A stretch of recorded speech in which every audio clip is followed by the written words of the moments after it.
I walk out of a breathwork class and I light up a cigarette and people are like, "Oh my God, you've," and I'm like, shouldn't smokers do breathwork more than people who don't? Like, you know what I'm saying? I'm like, whatever.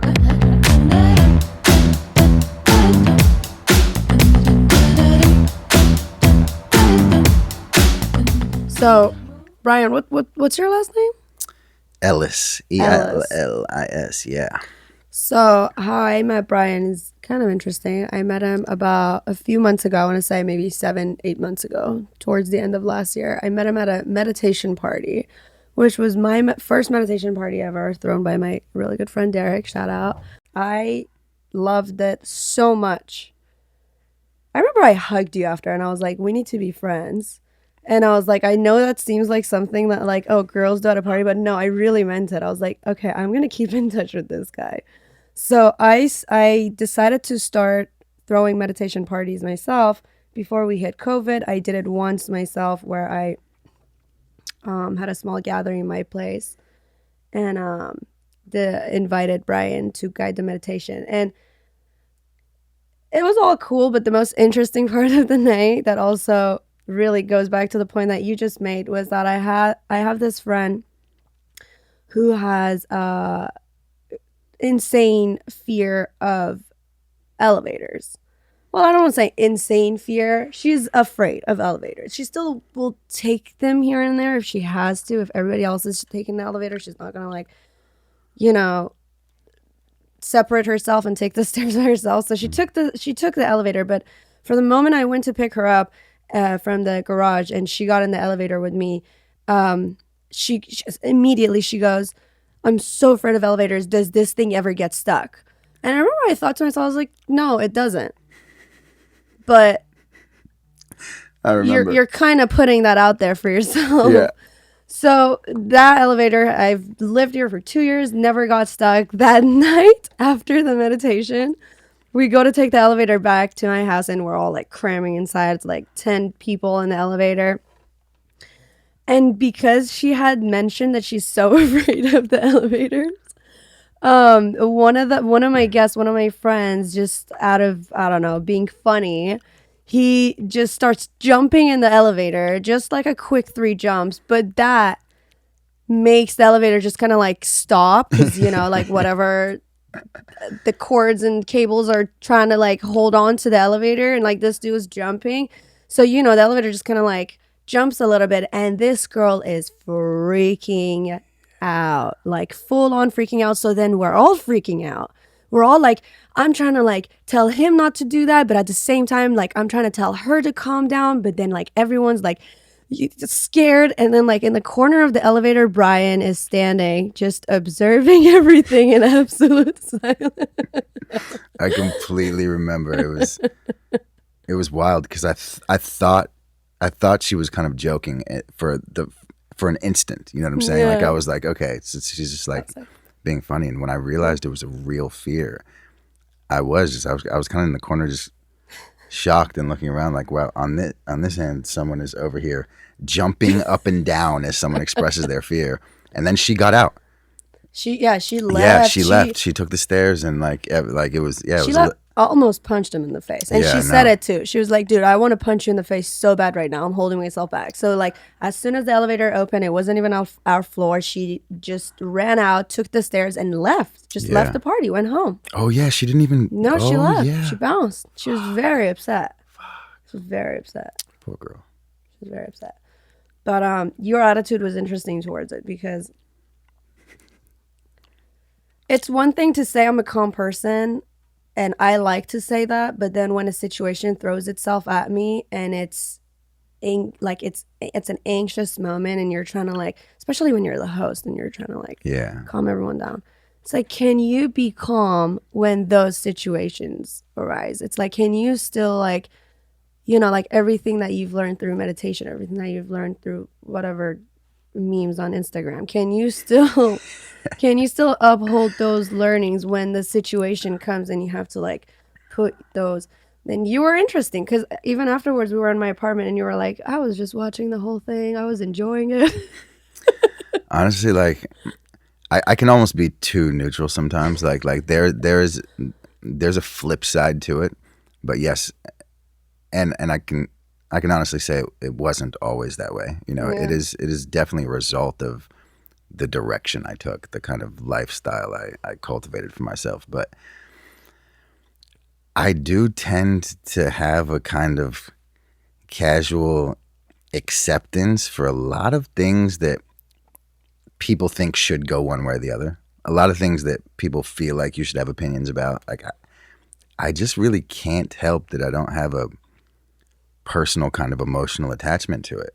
And I don't know. It's like, you know, if I get my car towed at the worst moment of my life or some shit like that, I'll like life's the best, and then just move on. You know what I'm saying? Like figure it out. Whereas I've walked out with like an ex-girlfriend and her car was towed and she broke down and she couldn't believe you know what I'm saying? So I don't know. It can go the wrong way, and I can even offend people at times when they feel, you know, when something is very personal or painful or emotional to someone, and if I don't get it in a sense, and I don't, not getting it's the wrong word, but if I feel like it's self caused or, you know, created by yourself, and I'll kind of just sit there and watch, like, you Yeah. know, I don't really tend to give the response that people are looking for. Right. So, how did you get to that just acceptance and being so neutral? Is it just like a part of your personality and it's always been there? Or is it something that you consciously worked on? Definitely situationally. I mean, I've lived a life. I mean, we've all lived crazy lives that we think people can't understand, but it's so subjective. But I've definitely lived a life that I can say at least I don't share too much about, just because it's not that relatable to people, to most people. So I've definitely found myself in circumstances that I didn't have a choice. Like I'll give you one glimpse. I lived on a sidewalk in New York for like 10 months maybe when I was like 20, 21, 19 actually. Maybe like I was about to turn 20. It was just before my birthday. So, you used to be homeless. Yeah, yeah. And there was now I was always, my mom told me when I was fucking young, like one of the things she always reinforced was like, listen, if you want to be rare, you know, you got to be comfortable being uncomfortable. So that planted a seed in me for sure. I had this like kind of lust for finding comfort in discomfort. But when I found myself in that situation, there was probably a month or two of extreme, like I'd never experienced myself like this, you know, like stooping to levels I couldn't really imagine, thinking things I hadn't really ever thought, yelling at the fucking sky, you know, out loud, you know, things that I'd seen in movies and thought were like acting purposes. No, I'm like in the middle of Central Park, like yelling at the sky, crying and shit like that. And I just remember I had to get over so many things just to keep existing during this period. Like it took me a month until I started stealing food from food carts and shit like that, just because of my pride, you know. And it took me another 2 months before, like, I knew I'm like I could just sing on the street corner. I see people doing it. I'm like I could make money like that, you know. It's like I could, but it took me 3 months of sleeping outside just to get over my pride, my fear of that. And I still didn't do it all the way. I actually ended up lining up, or when they would line up for the morning show at like 4 a.m. or something like that, like near Times Square, I would actually just sing there because the streets weren't that crowded, but there was this big crowd of people waiting to go into this thing. So I, you know, found my ability to make some money there. But there was definitely a fuck it moment. Like there was a moment. There's always a fuck it moment. Yeah, a few months in where it was like, I'm either going to rip my hair out and fucking jump off a bridge or something, or I'm going to recognize that my state of mind is not helping me, you know? Yeah. Wow. And there was a genuine giving up. Like there was like a Surrender. yeah. Right. Surrender's the sweet word for it. But to me it felt like fuck this. Like there's like everything I'm thinking, everything I'm feeling, the things I'm stressing about, I'm like, how can I, like, there's nothing else beyond this. And there was a specific moment I remember, and there was no catalyst for it. It was kind of after I'd been exhausted from being so frustrated and angry one night, and I'm sitting there. It's one of the first songs I wrote when I lived in New York. I'm sitting there, and I'm like, I'll just fucking eat the air, like whatever. And I started laughing to myself, and I was like, okay, I'll just live off of whatever I can breathe. And then I started remembering stories I used to read about breatharians and, all this shit. And I don't know, they're just, I found this humor in it. Right. There was this kind of like laughable, like, of course, this is life. Like, this is what it fucking does to you. You know what I'm saying? Right. And from that moment, it definitely shifted all kinds of things in me. And I guess because as I found my way out of this over the next handful of months and this turn of events, this course of events that I was able to move myself off of the street eventually, I just it was so clear to me that my mindset, my feeling, my attachment or non-attachment to my circumstance had such a huge effect on my well-being that time of my life was probably the biggest shift. You know what I'm saying? Like I can't go back on it. Right. So how did you get off the streets?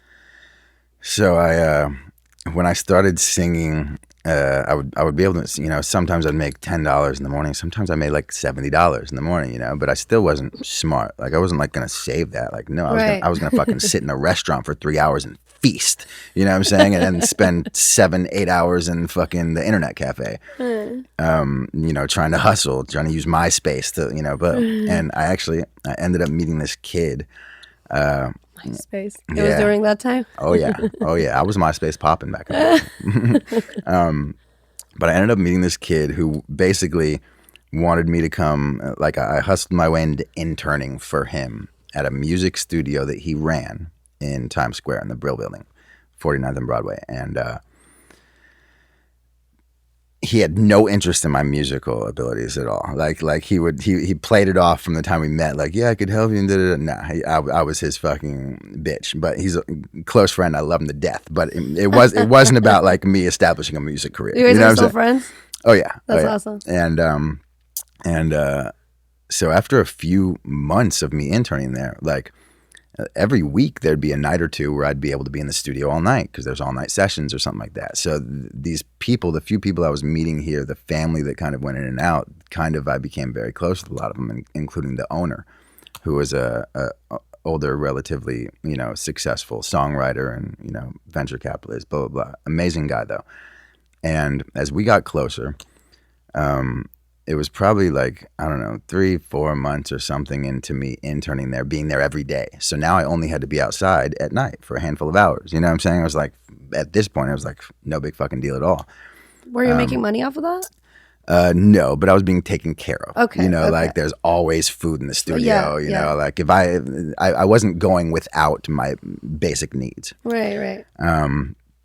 And time and every once in a while, James, the kid who kind of offered me the little internship, he'd be like, "Give you $200 if you did it," and I'd be like, "Hell yeah, whatever it is, like let's fucking do it."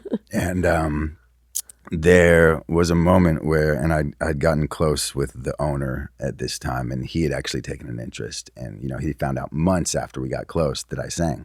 I didn't let it all out, I wasn't trying to take advantage or anything like that, and we really connected. He would, write songs with me and we'd fuck around, and we're walking out of the studio one night and he kind of like turns to me and he's like, where do you go? And I fucking broke down. Like I like instantly, almost as soon as he asked me the question, like fucking tears just started coming out of my eyes. And I was like here, actually, like right over there. And he took me back to his house, and the next morning, by the time we got to the studio, he had a futon put into the spare studio already. And, how nice! And he gave me his New York Sports Club pass so I could shower, whenever I wanted, which was across the street. And I lived in that studio for almost a year. Nice. Signed my first record deal, publishing deal, everything from that. Damn. Yeah, it was. Wow. Yeah. Yeah. All But right. again, that's one of those things like I would have never, none of that would have ever happened had that, you know, you don't reach the peaks of the mountain without valleys. You know what I'm saying? Right. And it's like, right. so I can't even look at even being outside as any, it's actually, it's insignificant to me now. Not many people know that. I don't tell that. Right. But contextually, like to understand where I kind of got this kind of understanding or approach within myself, like, Right. You don't walk into parties and just like tell that story. I have so many friends that I've known for ages that we might be incredibly close, and They might not even know. there will just come a day where they'll just be like, I don't fucking know anything about you. You know, like maybe we've spent hundreds of nights together, you know, maybe we really consider each other best friends, and there just always comes a moment as we get, you know, as a certain point is reached in our relationship where people are like, I feel like I tell you everything. I talk to you about everything going on. And I'm just like, I don't know. I've forgotten half my story. Like it's just kind of insignificant to me. And I feel like anytime I've held on to my story or like tried to leverage it or whatever, it just fucking works against me. You know, it just keeps me stuck in a past thing. Ah. Yeah. So you don't really like bringing it up. It's not that. It's just that if it doesn't apply contextually, it's useless to me. Right. You know, like if something, you know, if in the heat of beautiful conversation or something like that, it's relevant. Yeah, I might relate in that way. But for the most part, people have a lot of things they want to express. They want to, you know, I'm happy letting them. You know what I'm saying? Like I enjoy listening. I really do. Yeah. So podcasts are where I start talking my face off. I like that. Then this was the right choice. Yeah. Yeah. All right. So like in that story, what's interesting is obviously your mindset, but hey, MySpace. Because MySpace. Is that how you and that kid met up? Oh yeah. Oh yeah. You guys connected on MySpace? Yep. And then you guys met up and he was like, come run my errands, basically. I think I had reached out to him, like he had made some sort of post on MySpace. However it was done back then, I can't remember, like looking for an intern. And I reached out to him basically like, been in studios for, you know, last 6-7 years of my life, like whatever you need to do, you know. So I pitched myself to him essentially. Right. And he didn't know you were homeless. No. Okay. He found out like a week into it. You know what I'm saying? Like he started being like, bro, like, what's good with you? Same clothes and shit. You know what I'm saying? It's like and I'm just like, yeah, this is the situation. So he was also fucking sweet as well. You know, like he's a fucking business. Like this kid was probably 18 years old, Upper East Side kid, but he had hustle. So it's not like. He definitely made sure I was good and taken care of, but that was kind of a side thing for him. You want to give him a shout out? Bugs, baby.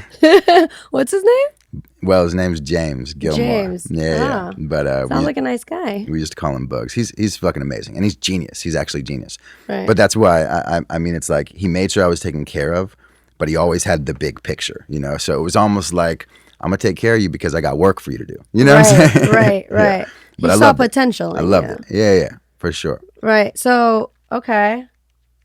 How did you end up there? What happened? So the owner of the studio ended up passing. He had a brain tumor, and so the crowd of the studio, the people who were taking it over, was different. By this point, I had good friends, you know what I'm saying? So like I was able to shift into someone else's apartment, you know what I'm saying? I lived in the projects at 61st and Are you from New York? Amsterdam. Nah. Where are you from? Bay Area originally. What? Yeah. What part? It's called Vallejo, East Bay. Huh. I'm Oakland, from San Jose. Oakland-ish is the best, you know, relatable thing. You're from San Jose? Yeah, not like originally. Yeah. Originally, I'm from Iran. I'm Persian. But after I moved here, I was living in San Jose for quite a while before I moved to LA. No shit. Yeah. Hell yeah. 408. Okay. I think we were 407. 407 645. Yeah. You just told your number. 407 645 0839. That was my number as a child. I just remembered that. Oh, now it's someone else's? Yep. So, shout out whoever's number that is. Okay, well, here's a question. Feel free not to answer it. How did you end up on the streets? How'd you get there? Yeah. So I'll keep this short, but this is again one of those things that it's like people are almost just like, are you kidding me? You know, my life is a whole bunch of are you kidding me? You know, so I had kind of run away from Ohio where I went to high school. I was in some trouble there. You know, I dropped out of high school like 10th grade or some shit. So I'm like, basically running away from Ohio, and I take off with a friend to Atlanta, and we're trying to hustle down there for like a year, but we ended up selling a like downloadable mixtape that we recorded on our MySpace pages. Right. And we both wanted to get to New York, and he ended up staying down in Georgia for you know a while, actually much longer past that, but we had made like a few $1,000s off selling our downloadable mixtape.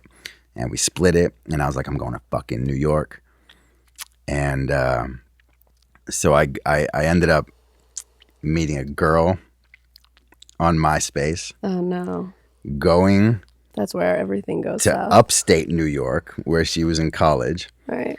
And she was graduating like a little bit later. And as she was graduating, we were, you know, on the out. And I was like, I'm doing it. I'm going to the fucking city now. And I had, you know, maybe like a little less than $2,000. I wasn't spending much there. I was really holding on to my shit. Like I had this plan for when I get to New York City, I'm going to stay in a hostel for 3 months. I'd found the hostel, and I also was naive as hell and thought that I'd get a record deal, you know, a month into being in New York. Right. I'm like, I'm amazing. Are you fucking kidding me? Like, and so the night that I get to New York, I'm bright-eyed and shit. I've got my fucking big backpack. It's the dead of winter. It's a couple weeks before my birthday. My birthday's New Year's Eve. And I'm walking around Times Square. I didn't have to check into my hostel till like 11, I think was the time. And this was like probably like around 9:30 at night or something like that. And as I'm walking in front of where there used to be this toy store there, there's these kids selling their mixtapes on the street. And they stopped me like, yo, come on, mixtape, da-da-da. And I'm just like, yo, like, yeah, fuck it, I'll buy a mixtape. You know what I'm saying? Obviously, I pull out a lot of cash and I fucking buy his mixtape. And I'm like, I do music too. And they're like, oh, where? So they start using me to sell their mixtapes. They're like, yo, my white boy's on the fucking mixtape too, yo. He sings on it. So just completely lying, you know what I'm saying? Just like, yo, we're all in this shit together. And I'm like, now I'm almost like helping them sell them. I'm probably standing with them for like, 20, 30 minutes. And I'm like, yo, I gotta use the bathroom. Like, seems like everywhere around here is where do I go? Right. And they're like, yo, right around the corner, Bryant Park. They're like, the park's closed, but you just go into the rope. The bathroom's open 24 hours a day. I'm like, fire. And so I go, and I'm my plan is to like, take a shit or something like that, and like clean myself up a little bit. And I came out of the bathroom to all of them, and they beat the shit out of me, like the shit out of me. They took your money? Everything. They took everything. My laptop that had like since I was like 15 years old, all the music I'd made, which I've never heard again since to this day. Oh, like man. everything. Yeah. And that night, actually, I found a cop like half a block away probably, and didn't give a shit. Was basically like, you don't know them? I'm like, no, but they sell their mixtape. I'm freaking out. I'm like, you can do something. Didn't give a shit. But he told me where a youth shelter was and didn't take me there or anything. And so I walked to this youth shelter that was near Times Square, and they didn't have any rooms, or they didn't have any beds available because it was like a certain time, I don't know, something, it was like full. And so they told me I could sleep on the couch in the like community room. And I woke up in the morning with these kids standing around me, and one of them was like, you really think you're fitting to wear those shoes in there? And, no. Something like that. But it was basically like, we're gonna take your fucking shoes. You know, like it was something like that. You got jacked even more. I mean, they obviously didn't take them, but that's what they were telling me. You know what I'm saying? They were like, you think you can wear those shoes in here, bro? And I just walked right the fuck out and realized shelters are a bit more uncomfortable than the street. The street, yeah. I tried trains and all that shit. Fuck no, the worst. The train?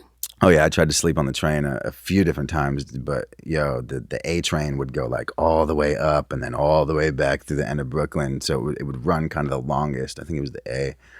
And that's crazy. The first night I tried to sleep on the train. How long ago was that? I was 19, I think. Yeah, I was about to turn 20, I think. And so this was 14 years ago, something like that. Yeah. Wow, that's crazy. Yeah. That really gives you perspective, don't it? Like, don't you just appreciate everything right now? I know that sounds so cliche, but I mean, you have to. I do. I absolutely do. And I'm not gonna lie. Like, there are moments where I still have to remember to have gratitude, but I'm definitely filled with it to a fucking point most of the time. But there are times where I have to remember. But what it definitely gave me was this kind of resolve, like this kind of like, I can't even imagine situations that are gonna really throw me. Right. I can't. Right. Like, I can't really imagine them. You know what I'm saying? It's like anything that has happened in my life, no matter how bad shit has gotten. I mean, I'll literally just sit there like and be like, don't challenge universe. All right, cool. Like, don't challenge universe. No, I know. That bitch goes, challenge accepted. I got you. I did that for a long fucking time. Like, yeah, find comfort in discomfort. So it kept throwing me uncomfortable shit. Yeah, absolutely. But wow, what a story. Yeah. I like that. I never knew that about you. That's really cool. Life. I remember you telling me about this kind of one exercise that you enjoyed. So I'll give it a little 5-6 minute thing there. And because you have a few of them, right? I have many. So that's the one that I heard that I really like. And do that one. Yeah, I absolutely will. Should we just jump into it? Jump into it. All right. So imagine we're just like laying here, tripping on mushrooms. Yeah, for anyone listening, actually, if you would like to lay down for the next 5 or 6 minutes, it would. If you're not driving. Yeah, if you are driving, then actually just listen to this like it's a conversation. Do not do the exercise, but come back to it later because you'll like it. Okay, so the first thing I would ask for all of us to do is close your eyes if you feel comfortable doing so. And I'm going to close my eyes with you. And as you close your eyes, I'd like for you to notice, am I breathing or am I holding my breath? And if you're holding your breath, allow your breath to move.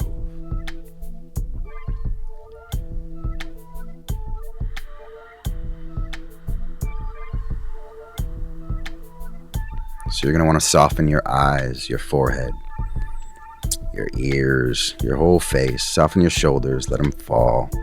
Your neck, let it be soft. If your fingers are clenched, relax them. Your toes even. All these little areas of the body that we tend to allow our stress, our tension to move towards. Let the whole body be soft. So we're breathing, we're experiencing our breath. And as your eyes are closed, I'd like for you to imagine, draw up an image in your mind of your perfect life. And I literally mean your dream life. You're not telling it to anyone right now, so you have to be as real as you can. If your dream life is cocaine and hookers and whatever it may be, imagine it. I'm serious. And if your dream life is a white picket fence or a monastery in Tibet, whatever it may be, allow your imagination to create this image. What does my perfect life look like?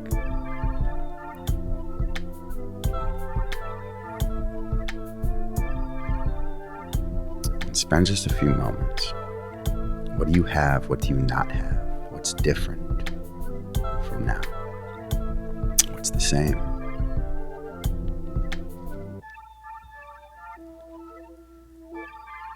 And now that you have this image in your mind, your dream life, that inner utopia, right? I want you to ask yourself,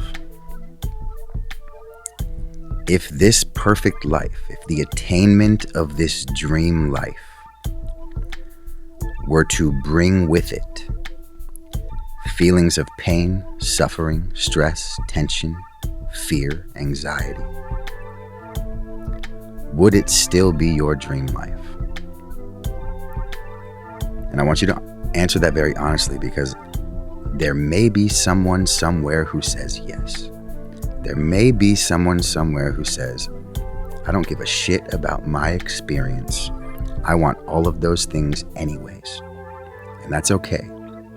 But for myself, and anyone I've ever led this practice, this exercise with, I've never been able to say yes. If my dream life were to bring with it feelings of pain, suffering, fear, anxiety, all the things I don't like to feel, then no, I wouldn't want that dream anymore.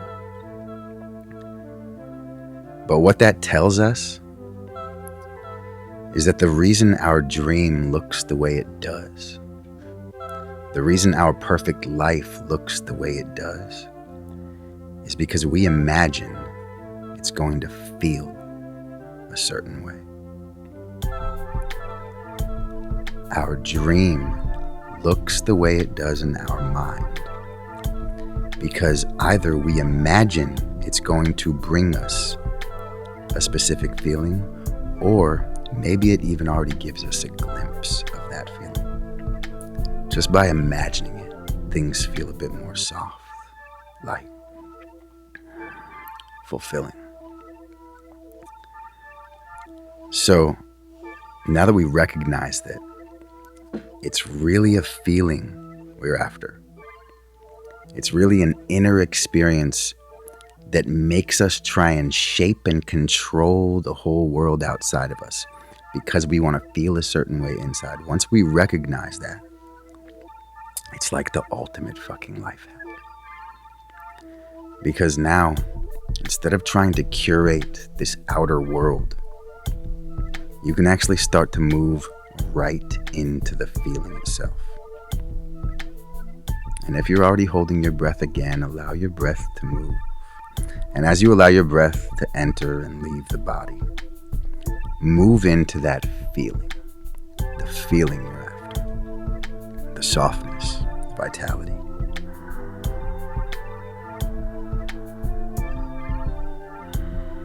With your exhales, let all of your muscles soften and relax. So you can use that feeling as a compass, as a guide, something to move towards. And this doesn't mean you stop caring about how life unfolds or what happens, but imagine how much more efficiently you would do the things you do and the things you want to do if you were coming from a place where you already felt this. So if you weren't trying to escape your current feeling, if you were already feeling the way you want to feel, imagine how much better and more efficiently you would do everything you do. And also, would your dream even look the same anymore? Would you even care about the things you think you care about, knowing that all you really want is the feeling that you think is going to come with them? So now on your next inhale, inhale very deeply and hold the breath in for a few moments. As you hold the breath in, allow the body to soften. And draw up that feeling. So now instead of imagining that dream, imagine that feeling. And as you feel that feeling, or as you get a glimpse of it, exhale fully and let it fill your body.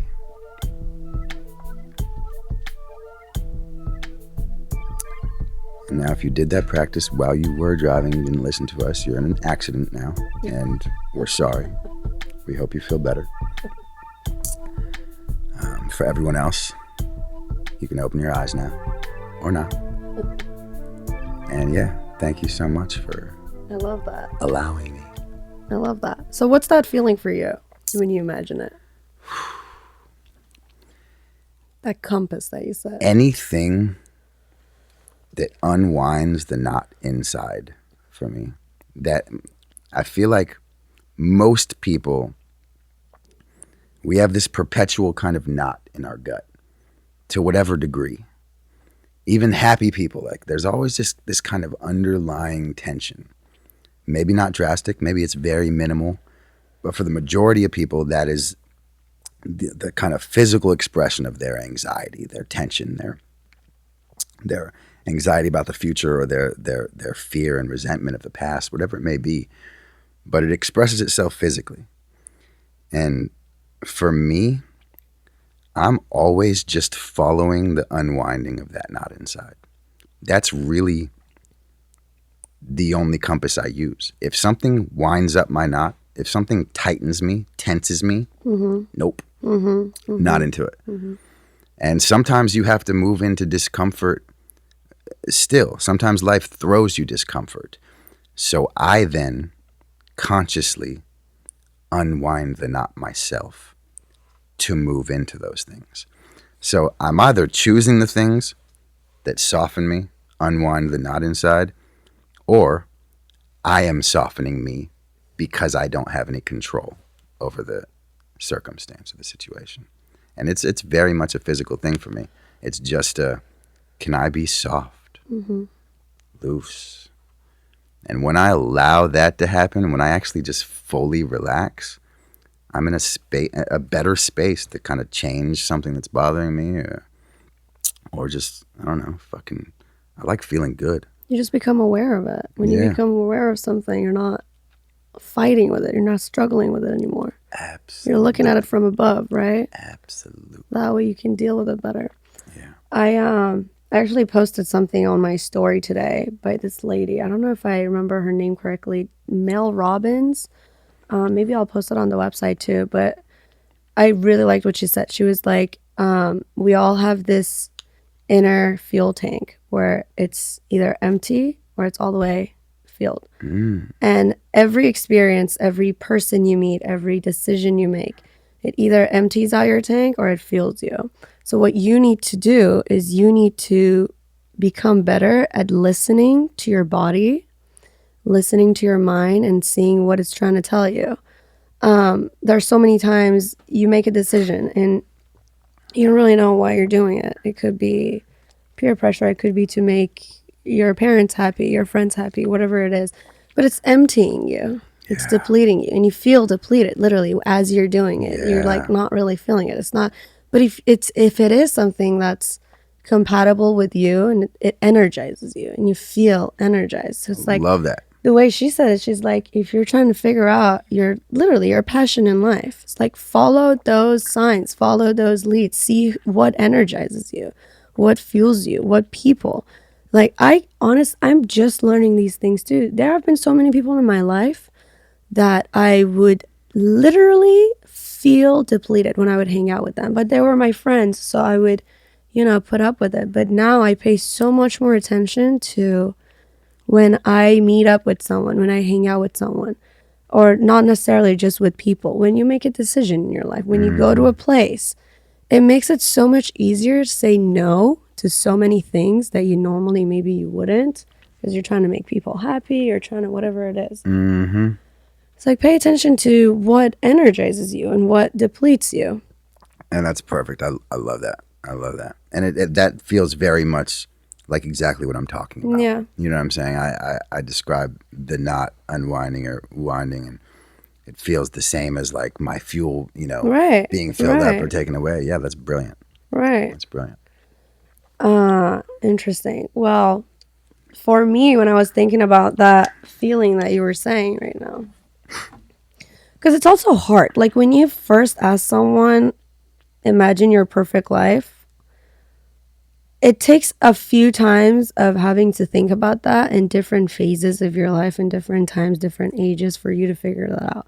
Because when you're 16, your perfect life is probably going to look very different than when you're 26, than when you're 36. Absolutely. So you constantly these questions are questions that you constantly have to ask yourself in different ages, different phases, because Absolutely. they change, and Absolutely. you have to pay attention to what it is that energizes you. Yeah, fucking fulfills you, makes you feel good, the way you want to feel. Like that's all it really comes down to. And what's hilarious to me is that I have a hard time imagining a dream life now because I'm so aware that my dream is a feeling. Not a thing. And again, this has worked against me at times. Like I'm rediscovering my ambition, like my ability to play in the world of desires, like for fun even. Whereas like I had gotten to a point, somewhere along the lines where I was so down for however life unfolded Right. because all I was paying attention to was the feeling that I couldn't fucking do anything. Like I couldn't collaborate with life. I lost my desire to really make anything happen or create anything. And so I went from one end of the spectrum all the way to the other. And now I feel this comfortable flow, where it's like I don't need life to be a certain way, so I have that foundation. Right. But now I'm having fun creating the Right. life that I want to fucking live. So it's like it's Right. that happy balance again. Yeah, you're very much a guy just in the flow of life, letting things unfold, and just you're in for the ride. Yeah. You know. Yeah. So when you were doing that guided, if you would call it super mini meditation, Yeah. when you say, imagine your perfect life, imagine your dream life, something for me that I place myself in this pyramid. I don't know if you've heard of it, but it's Maslow's hierarchy of needs. Yes. So this is my favorite. It's a quick, easy to learn pyramid, and it just categorizes people's needs in 5 different groups. And the first 2 are your basic needs. The first one is your physiological needs: food, water, warmth, rest. And the next one is safety needs: security, safety. So let's say, as a homeless person, you used to have this experience. Your basic needs were not being met. You were worried about food and shelter and security and warmth, which most people have that. Yeah. I mean, most people that at least are listening Yeah. would have that, I'm assuming. The next step would be your psychological needs, which next one is belongingness and love needs. Intimate relationships, friends, family. Next one is esteem needs, prestige and feeling of accomplishment. And the last part, which is the top part of the hierarchy that I'm looking at, which is when you say, imagine your perfect life, that's the part that I'm looking at. Because thankfully I have the 4. So for me, it's like reaching to that. And the top part of it is self-actualization. So, which is self-fulfillment needs. Yeah. That's what it calls it. So there are basic needs, psychological needs, and self-fulfillment needs. So the last part is self-actualization, achieving one's full potential, including creative activities.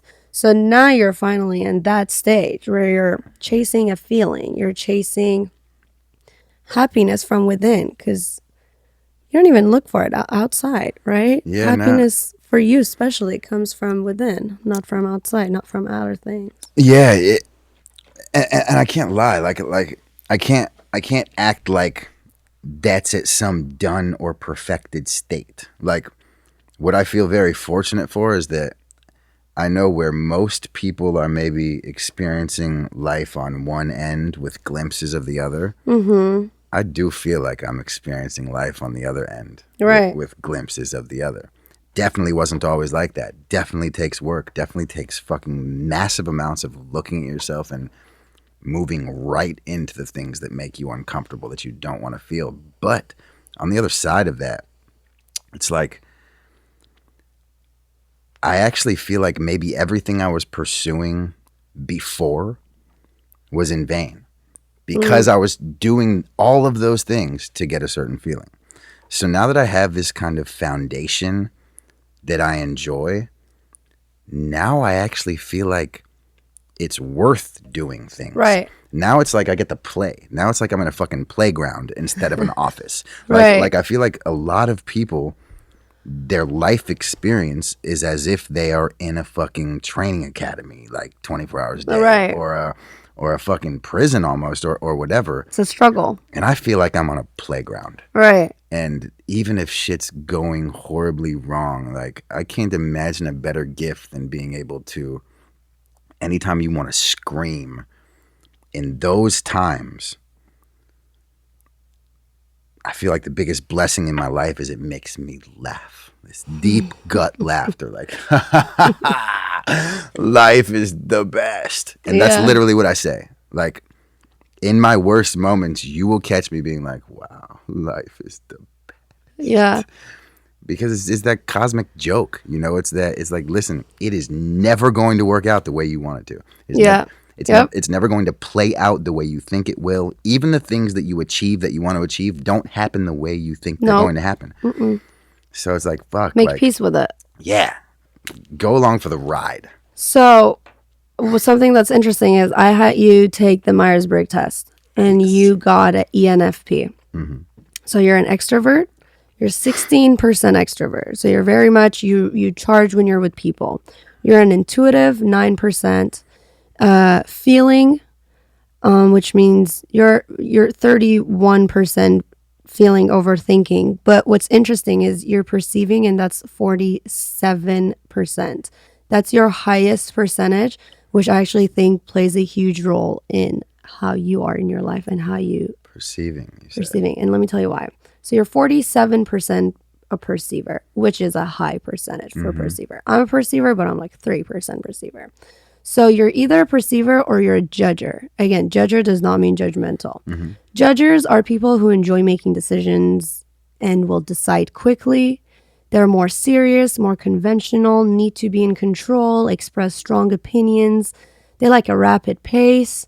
They're usually neat, very goal-oriented. They usually prefer structure. They like making lists. They're decisive people. They make a decision, they stick with it, they execute. They like to plan ahead and stay with it. Perceivers, however, which you and me both are, but your percentage is much higher. They are more playful, more unconventional, good at adapting. So they're people that can just kind of go with the flow. It sounds very accurate. They like leisurely pace, dress for comfort, usually less organized. They're always changing plans and goals. They're excited by projects. They thrive without structure. And they actually have a difficulty following lists and orders, which we were reading your personality type and about it. And one of the things that caught both of our attention is how you just are not very good at following rules and authority. That's so accurate. That's so real. And prefer jobs that offer enjoyment. Absolutely. So you can really see that in everything that you say. How you're just the type of person that adapts to whatever situation is thrown at him. How you're the type of person that goes with the flow and is playful and enjoys. But let's say something that you're saying would not be so achievable for someone who's a high percentage as a judger, right? So that would be something that, for example, someone who takes the test and they see that their judging percentage is high, then that should be something that they can be aware of. They can be, conscious. And people like me and you, we would probably have to be more aware of making plans and sticking with them and Absolutely. Committing. Absolutely. I the way we had touched on earlier, I like all of life. I like both sides. I like it all together. I very much as I am and do align with all those things, I'm not the type of person that now classifies myself as that and is resistant to the opposite. Right. Instead, hearing the accuracy in what you just read to me about myself, that makes me want to start playing and experimenting in the other realm. Right. I don't like to be resistant or weak to something. Right. I'm almost so fucking stubborn. I won't accept that life will throw something at me that I can't surf or finesse through. Right. And so, as someone who was a judger per se, they shouldn't feel.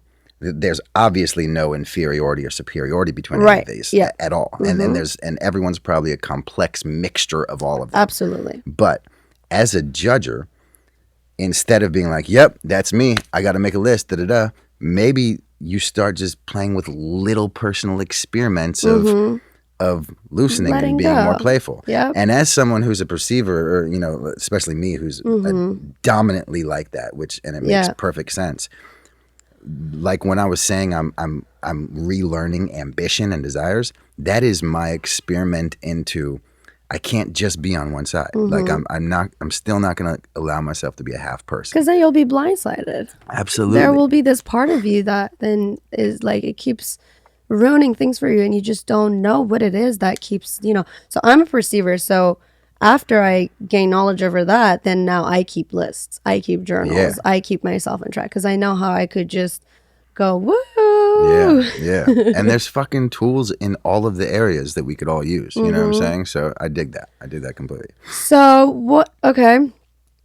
Now, as the last part, because I think we're cutting close to our end. Yeah. What are your current projects right now? What do you do right now? Well, I have a long ass history in music, which I have not stopped doing. But I went from record deal to record deal to record deal. Long legal battle, shelved albums, blah, blah, blah. Pretty common story in music. But I do sing and write. So that's a language for me. I don't obsess over music like a lot of people in music that I know do. I don't wake up and obsess over the English language, but I need it to communicate. Right. And that's how music feels for me. I need it to communicate. It's a language of mine. So I am still making music because I got out of my last situation. Finally, I am now independently creating things I want to be creating, all on my own terms and whatnot. That'll be coming in its own time as it does. But my focus, the thing that really kind of drives me at the moment is the collective that I started with my friend Crawford called The Holy Wild. Mm-hmm. And I know we touched on it earlier, but basically I teach breathwork, meditation, qigong, basically awareness practices and presence practices, and I make it fucking cool for fucking real people. Yeah. You actually go to a lot of these, because I don't know in other places, but in LA it is such a big thing where people throw parties like that. I'm often invited and hosted by people to guide things like that, or ceremonies or plant ceremonies and all kinds of shit. And I always happily do it. Mm-hmm. But I am, as part of that, me now exercising my ambition in that more judge side. You know what I'm saying? Mm-hmm. I finally started this company that I've been wanting to start for 10 years that I would always sabotage as soon as the responsibility arose. You know what I'm saying? Right. And which now we know why. Yeah, exactly. And now I am finally having a lot of fun. I created an online platform for virtual retreats and classes, and we're really looking forward to live workshops and retreats as soon as this whole thing plays out. Okay, so you do music, you sell dope clothes, and you do retreats, meditation, guidings, things like that. Pretty much an LA stereotype, it sounds like, now that I think about it. Only if you could act too. Exactly. Yeah, nope. Well, yes and no. I feel like I've been acting my whole entire life every day. Aren't we all? Yeah.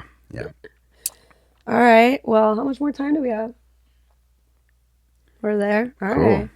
Well, this has been very cool. It's been fucking great for me too. Thanks for letting me talk a whole lot about myself. I like it when you talk. You have a really good voice too. You have a very soothing voice, which makes it perfect to like guide meditations. You know? Because imagine if like someone with like a super high pitched voice trying to tell you, close your eyes.